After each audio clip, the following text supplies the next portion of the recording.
equal to 5x. All right, let's see who can help me with this. Those of you online with the microphone, let's ask Carly. You have a microphone. Carly, what do you think we should do first?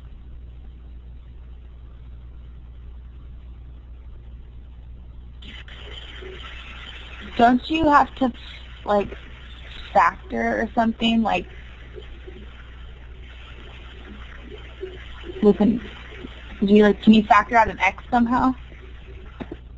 Well, before we factor this, what if we move everything to one side of the equation and let it equal to 0? So you'd subtract 5x, so then it would be x squared minus 5x equals 0. Very good. So let's do that. Let's subtract 5x from both sides of the equation.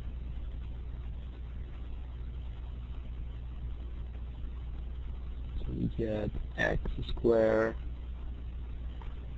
minus 5x equal to 0. Okay, now you can factor this. Can you tell me how you factor this now? Take out an x. What do we get? So then it would be x minus 5. Okay, so the reason we're factoring this is we have two terms multiply each other instead of a bunch of terms adding or subtracting each other. Because if you have number of terms multiply each other equal to 0, if I have x times y times z is equal to 0, from here I can conclude that since all these terms multiply each other, I can say either x is equal to 0 or y is equal to 0 or z is equal to 0. That's where I can come up with the variable. So in this case we have two terms here, x and x minus 5 are equal to 0. So Kali, you want to continue with how do you solve for x now? What are the two cases? Would you add 5?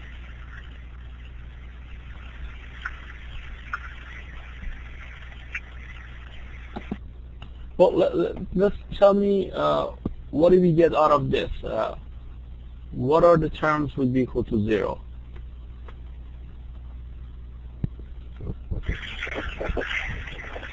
Wouldn't it be x squared minus 5 equals 0? But that's if you redistribute.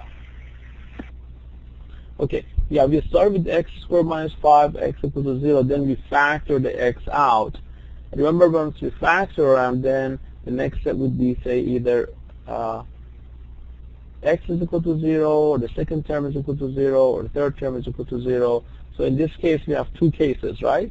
Either the first parenthesis is equal to 0, or the second parenthesis is equal to 0. So how do we write this?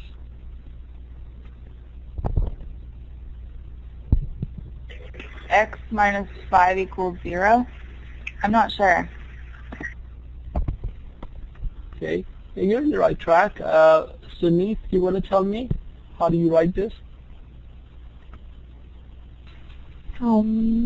X equals 0 or x minus 5 equals 0. Exactly. So either x is equal to 0 or x minus 5 is equal to 0. Either this parenthesis is equal to 0 or this parenthesis is equal to 0. So x equal to 0 is already one solution. We already find one solution. The second solution would be if I add 5 to both sides of the equation here, I would get x is equal to 5. So we get two solutions here, x equal to 0 and x equal to 5. I can easily verify my answers here. If x equal to 0, substitute here. 0 squared is 0. 5 times 0 is 0, so 0 works. 0 is equal to 0. 5 squared is 5 times 5 is 25. 5 times 5 is 25, so 5 also checks out as well. So both of these are correct answers or solutions for this equation.